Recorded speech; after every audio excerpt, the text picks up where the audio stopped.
The president visiting the Pentagon today for a briefing on the fight against ISIS and the Taliban, but he pointedly avoided a question about whether he's going to commit more U.S. troops to the anti-terror fight in Afghanistan. This is a fight that Defense Secretary Mattis says, quote, "we are not winning."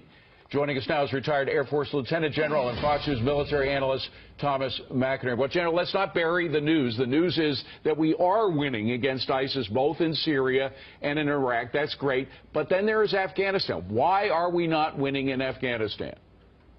One word, Pakistan. Pakistan, for the last almost 16 years, David, has been supporting the Taliban. When George Bush said, "You're either with us or against us," and they said they were with us. Well, they have not been with us, and we have to acknowledge that. There are 9 major cities in Baluchistan that are raising money, supporting them in recruiting, as well as training areas. We have a major problem because in the non-fighting season in the wintertime, they all retreat back into Pakistan. Well, why, General, forgive me for interrupting, but why are they supporting them? I mean, we're their paymasters. We give money to the Pakistanis. We support them against their fight against terrorism, which is real and leads to the death of thousands of civilians there and military. Why are some people in the military there supporting the terrorist Taliban?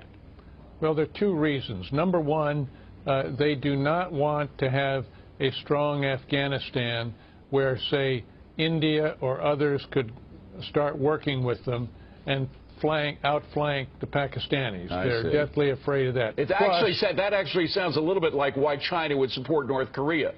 And it's why China's also supporting Pakistan, because there's a Pakistan-China economic corridor that moves into the Middle East through Afghanistan. Well, General, and I'm sorry to rush you, but we've had some breaking news on earnings. Why don't we just pull our support from Pakistan until they agree to stop supporting the Taliban?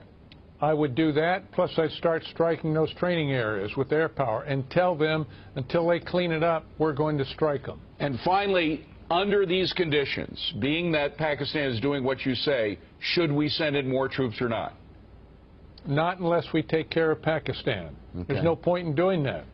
General McInerney, you always tell it like it is. General, thank you very much. Appreciate you being here.